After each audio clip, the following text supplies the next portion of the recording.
Iya, eh, selamat pagi. Saya hendak eh, menyambung pernyataan saya kemarin ya, menjelaskan lebih konkret. Mengingat ada sekitar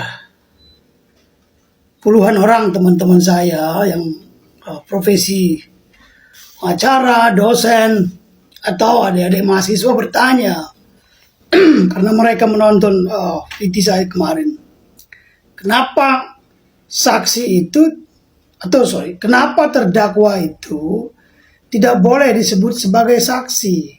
Itu digarisbawahi. Nah, KUHP ya, hukum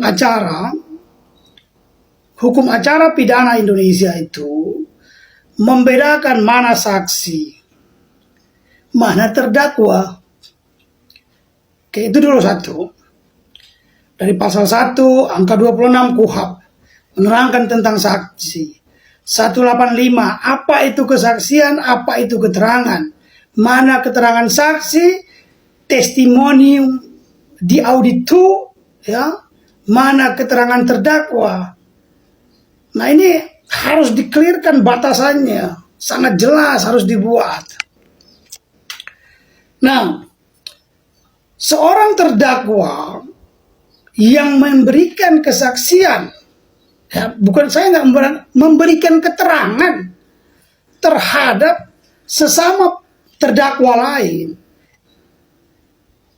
dibolehkan berdasarkan putusan Mahkamah Agung nomor 1986 ya, tahun 1989. Catatannya jelas. Pemisahan berkas perkara. Yang kedua, kasus ini pemisahan berkas perkaranya oke. Karena ini turut serta dia. Kalau turut serta itu mereka berdua berperan melakukan kejahatan. Yang kedua, saksinya minim, tidak ada. Ya, saksinya kurang, contoh kasus Pak Sambo. Nah, kasus itu yang mengetahui kejadian itu, peristiwa pidana itu, hanya sesama mereka. Maka mereka dimintai keterangannya yang tidak bisa berdiri tunggal.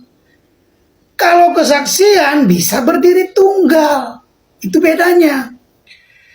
Yang selanjutnya, alat bukti atau barang buktinya minim. Sehingga dia dibatasi. Makanya dulu tahun di putusan ini dijelaskan posisi terdakwa itu dia di dalam kasus yang besar dia disebut sebagai saksi mahkota. Disebut dia saksi apa dia ini? Saksi fakta, orang yang mendengar atau apa? Maka dibuatlah saksi mahkota dia. Karena batasan 3 tadi, syaratnya 3 tadi, ketidakadaan nggak ada CCTV, nggak ada yang melihat, nggak ada yang mendengar, hanya dia saja. Nah, lalu putusan nomor 1174 garing K garing P titik garing 1994 dalam kasus Marsina, ya, pelanggaran HAM dulu, Mahkamah Agung menolak sesama terdakwa dijadikan sebagai saksi. Dengan alasan ini hanya keseimbangan pengadilan, fair trial, pengadilan yang adil. Kenapa? Seorang saksi itu simple, mudah. Dia itu memberatkan atau meringankan. Maka kalau saya sebagai terdakwa, NM sebagai terdakwa, maka dia hanya meringankan atau memberatkan dirinya. Kalau dia tunjuk kawannya melakukan ABC, itu meringankan atau memberatkan. Gitu ya. Itu tidak seimbang dalam pengadilan. Dalam konstruksi pengadilan yang fair itu tidak seimbang. Makanya hakim dulu itu cerdas, dia bilang tidak memiliki keseimbangan.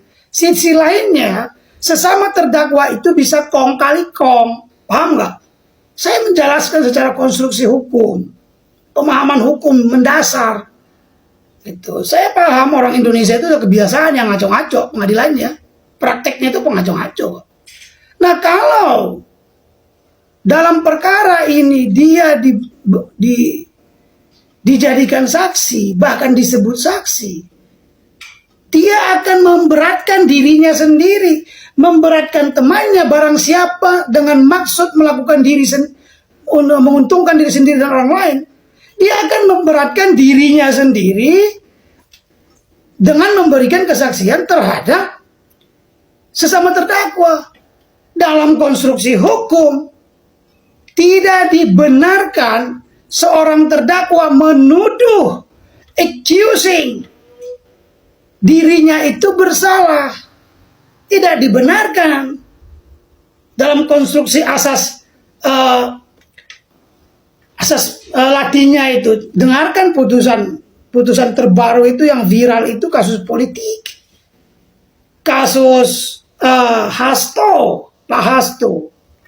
Kan hakim menyebutkan bahwa seorang terdakwa tidak dibenarkan untuk menyalahkan dirinya sendiri. Gitu. Se ipsum tenetur accusare tadi. Nggak boleh. Makanya tegas 18. Oke, saya ralat ya. Video kemarin itu saya mengatakan pasal 19 ayat 3. Pasal 189 ayat 3 KUHP. Jelas. Pasal 168 KUHP tegas. Tidak membenarkan. Yang bahayanya nih kesimpulannya. Ini yang belum terjadi nih ya. Cara pikir lagi nih jaksa nih. Nanti dalam kesimpulan penuntutan jaksa itu, dia akan mengatakan begini nih. Bahayanya nih, perhatikan. Berdasarkan keterangan saksi. Saksi itu terdakwa. Dalam kesimpulan dia itu. Mereka tulis. Berdasarkan keterangan, berdasarkan kesaksian terdakwa. Bahaya nggak itu? Berdasarkan kesaksian terdakwa Nikita Mirzani yang diambil pada tanggal sekian-sekian terhadap Ismail. Masa dia terdakwa menjadi saksi? Tunggal diambil, Pak. Itu yang membahayakan dalam konstruksi kenapa dia dilarang dalam doktrin. KUHP itu khususnya dalam pembuktian. Di sanalah baca Anda. Makanya Anda cari putusan sebanyak-banyaknya.